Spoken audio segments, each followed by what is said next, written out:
Dietitian पूजा आप सभी का मेरे इस यूट्यूब चैनल में स्वागत करती हूँ। और आज का जो वीडियो है स्पेशली प्रेग्नेंट लेडीज़ के लिए है, गर्भवती स्त्रियों के लिए है। गर्भावस्था में बहुत सारी दिक्कतों का लेडीज़ लोगों को सामना करना पड़ता है, जैसे कि जी मत लाना हो या फिर सुबह सुबह आपको उल्टी होती है या फिर बहुत ज़्यादा मूड स्विंग होते हैं, आप डिप्रेस फील करते हो, वो तो एक तरफ रहता है। लेकिन आपको गैस फॉर्मिंग की समस्या भी बहुत ज़्यादा बढ़ जाती है, जिस वजह से आप खुद को एम्ब्रेसिंग फील कराते हैं। साथ ही आपको बहुत डिप्रेसिव फील होता है, जिस वजह से आप इमोशनली बहुत कमज़ोर हो जाते हो। वैसे तो हार्मोन की इम्बैलेंसिंग की वजह से वैसे ही आपको फिजिकली और मेंटली आप कमज़ोर होने लग जाते हैं। लेकिन साथ में अगर आपको गैस की प्रॉब्लम अगर बहुत ज़्यादा बढ़ती है तो वो प्रेग्नेंट लेडी बहुत ज़्यादा डिप्रेसिव रहने लगती है। तो ये हंसने वाली बात नहीं है, हमें इस समस्या पे हमने बात करना ही चाहिए। तो इसलिए मैं आज इस समस्या पे बात करने जा रही हूँ, जैसे कि प्रेगनेंसी में ये क्यों होता है, गैस फॉर्मिंग आखिर क्यों होता है। तो बेसिकली हमें पता है कि यूटेरस का साइज जैसे जैसे बढ़ता है तो एब्डोमिनल एरिया वहाँ का पूरा ऑक्यूपाई हो जाता है, जिस वजह से कि खाने को डाइजेस्ट होने में वहाँ पे अच्छे से स्पेस नहीं मिलती है, वहाँ पे एयर भी वहाँ पे डिपॉजिट होने लग जाती है, जिस वजह से आपको गैस फॉर्मिंग होती है। और दूसरा जो मेन कारण है वो है हार्मोन का इम्बैलेंस होना, यानी कि प्रोजेस्टेरॉन लेवल का बढ़ना। प्रेगनेंसी में प्रोजेस्टेरॉन लेवल बढ़ता है क्योंकि ये मसल्स को रिलैक्स फील कराता है। उसी तरह आपके इंटेस्टाइनल की जो मसल्स होते हैं वो भी खुद को रिलैक्स करने की कोशिश करते हैं, जिस वजह से आपकी जो डाइजेस्टिव प्रोसेस है वो स्लो डाउन हो जाती है, वहाँ पे एयर भी जमा होने लगती है। यही मेन कारण होता है कि आपको प्रेगनेंसी के दौरान बहुत ज़्यादा मात्रा में आपको गैस फॉर्मिंग की समस्या होती है। गैस पास होने की बहुत ज़्यादा दिन में आपको बहुत ज़्यादा गैस पास होने की समस्या से आप ग्रस्त हो सकते हैं। तो ये दो मेन कारण हैं, जैसे कि यूटेरस का बढ़ना, दूसरा है आपके जो प्रोजेस्टेरॉन जो लेवल बढ़ती है, और साथ ही आपके खान पान में कुछ ऐसी चीज़ें आ जाती है जो कि गैस फॉर्म होती है। प्रेगनेंसी में आप दूध तो लेते हैं, ये बहुत ही अच्छा होता है और हर डाइटिशियन सजेस्ट करती है आपको दूध लेने के लिए। तो गर्म दूध अगर आप लेते हो, डेयरी प्रोडक्ट, वैसे तो जो फर्मेंटेड डेयरी प्रोडक्ट होते हैं वो छोड़ के आप जो भी डेयरी प्रोडक्ट लेते हो तो उससे तो आपको गैस अमूमन होती है। तो अगर आप इसके लिए मैं एक ट्रिक बताऊंगी, जैसे कि आप अगर दूध लेना ही चाहते हो तो उसको गर्म ना करें, मतलब गर्म करके उसको कम्प्लीटली कूल डाउन होने दीजिए, ठंडा होने दीजिए और वो ठंडा दूध आप पीजिए। ज़्यादा गर्म दूध आप अगर पियोगे तो आपको गैस फॉर्मिंग की समस्या और बढ़ सकती है। और दूसरा है अपनी फिजिकल एक्टिविटी बढ़ाइए। जितना फिजिकली आप एक्टिव रहोगे उतनी नॉर्मल डिलीवरी के तो चांसेस बढ़ेंगे।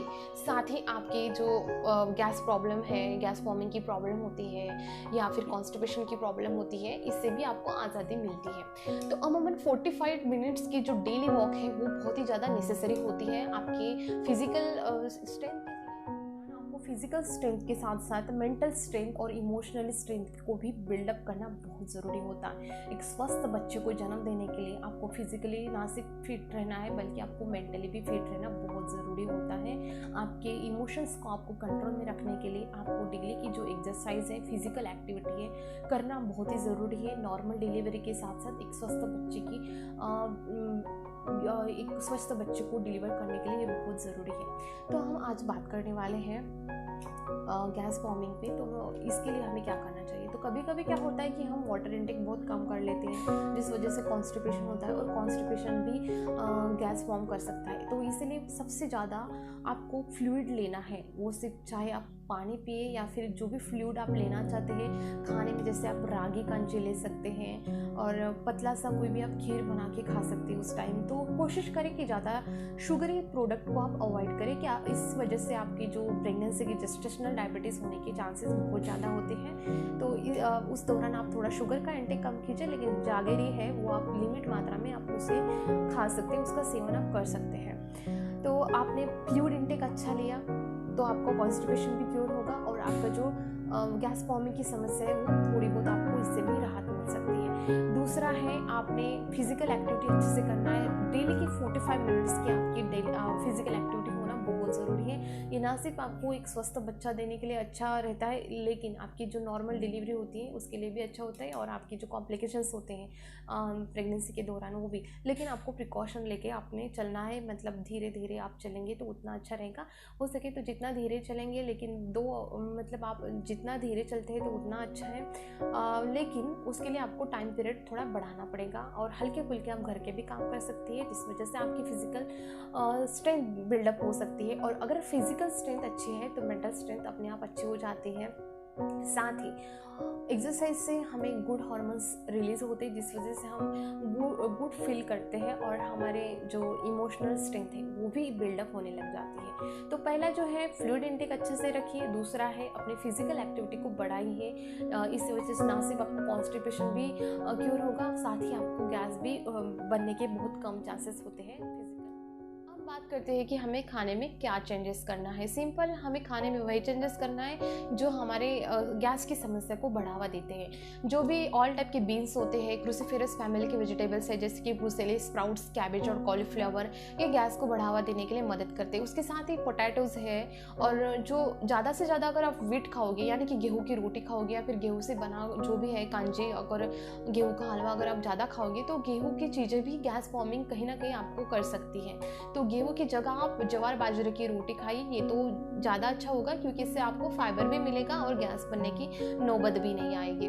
तो आपने खाने में ये सिंपल चेंजेस करना है। ब्रॉड बीन्स है, पल्सेस हैं, और जो भी क्रूसीफेरस फैमिली के वेजिटेबल्स हैं, व्हीट और पोटैटो का इंटेक थोड़ा कम रखिए, या फिर अब देखिए ना, थोड़ा चेंजेस करके देखिए, इनको थोड़ा स्किप करके देखिए, तो आपको इस समस्या से थोड़ा बहुत राहत मिल सकती है। और हर किसी की बॉडी अलग होती है, हर किसी का बॉडी रिलेशन फूड से अलग हो सकता है। तो आप खुद आइडेंटिफाई कर लीजिए कि किस चीज़ को अवॉइड करके आपको ज़्यादा लाभ हो रहा है, तो आप उसी को कंटिन्यू कीजिए, क्योंकि प्रैक्टिस से ही आपको इस चीज़ को दूर करा सकती है। जितना आप जो गैस फॉर्मिंग की चीज़ को आप अवॉइड करोगे, उतनी देर तक ही आपका जो गैस है कम हो सकता है। अब देखेंगे कि फाइबर हमें कितना लेना है। देखिए, आपको खाना क्या है ये तो सब बताएंगे, लेकिन एग्जैक्ट क्वांटिटी भी बहुत मैटर करती है।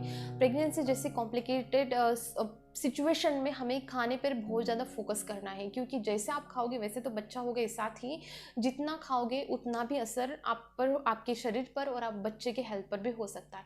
इसीलिए फाइबर का इंटेक जितना मैं बताती हूँ, जैसे कि 25 से 30 ग्राम तक ही आपको लेना है, क्योंकि अगर ज़्यादा आप फाइबर का इंटेक लोगे तो आपको जैसे वोमिटिंग वगैरह जैसी प्रॉब्लम और एब्डोमिनल क्रैम्प जैसी समस्या, मतलब पेट में दुखना वगैरह चालू हो सकता है। तो कोशिश करें 25 से 30 ग्राम डेली का आप फाइबर का इंटेक कीजिए। फाइबर आपको कहाँ से मिलेगा? फाइबर मिलेगा होल व्हीट्स, होल जो आपके ग्रेन्स होते हैं, जैसे कि ओट्स है, ज्वार बाजरा है, साथ ही जो आप स्प्राउट्स खाते हैं उसमें भी काफ़ी मात्रा में फाइबर होता है।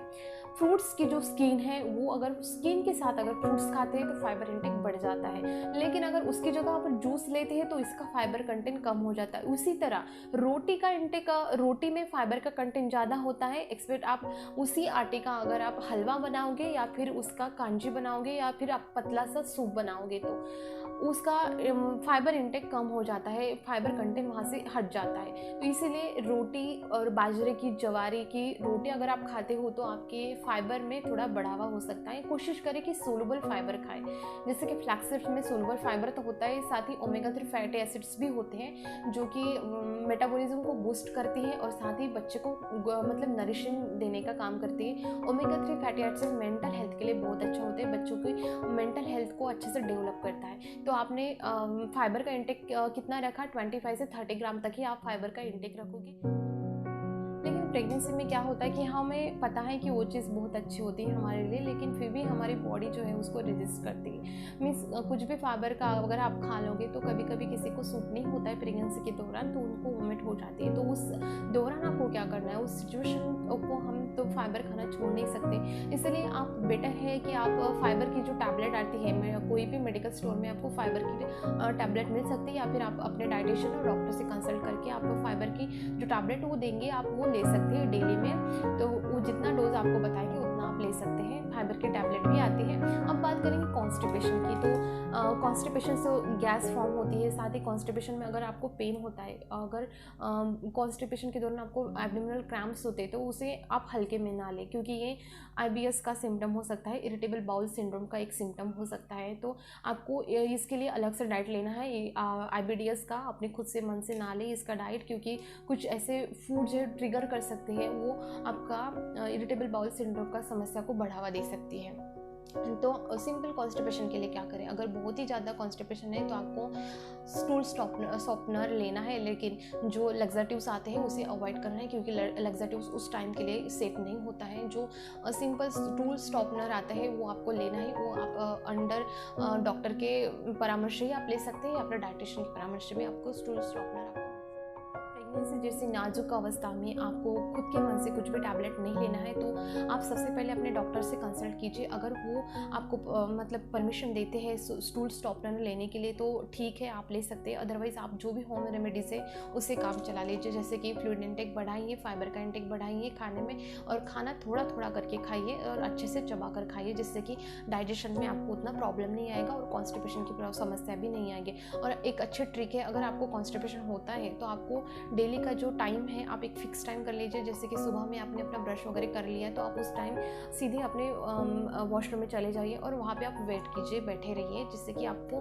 डेली में ये प्रैक्टिस होती रहेगी और ये कंटिन्यू रहेगी। तो अपने आप उस टाइम में आपको मतलब स्टूल पास करने के लिए प्रॉब्लम नहीं आएगी। तो ये भी इस तरह से भी आप कॉन्स्टिपेशन को प्रॉब्लम को डील कर सकते हैं। लेकिन कभी कभी क्या होता है कि कॉन्स्टिपेशन बहुत ज़्यादा सीवियर हो जाता है और ये महीने दर महीने रहता है, तो उस टाइम आपको डॉक्टर से कंसल्ट करना है, और उस टाइम वो अब जो ऐसे छोटी छोटी बातें अपनाकर आप गैस फॉर्मिंग की समस्या हो या फिर कॉन्स्टिपेशन की प्रॉब्लम, आप उसे डील कर सकते हैं, उसे टैकल कर सकते हैं और अपनी प्रेगनेंसी लाइफ को एंजॉय कर सकते हैं। याद रहिए, प्रेगनेंसी का ये दौर है जो आपको मिला है वो भगवान की देन है, तो आप इसे अच्छे से एंजॉय कीजिए। कोई भी प्रॉब्लम रहे, कोई समस्या रहे तो अपने मन से कोई भी मेडिसिन ना ले तो बेहतर है, और डॉक्टर से परामर्श जरूर करा लीजिए, क्योंकि ये बहुत ही नाजुक पीरियड होता है। अगर थोड़ा सा भी ऊंच नीच होता है तो बहुत बड़ी समस्या बन सकती है। तो ऐसे ही हेल्थ से जुड़ी, प्रेगनेंसी से जुड़ी इन्फॉर्मेशन पाने के लिए डाइटिशियन पूजा चैनल सब्सक्राइब कीजिए, और वीडियो अच्छा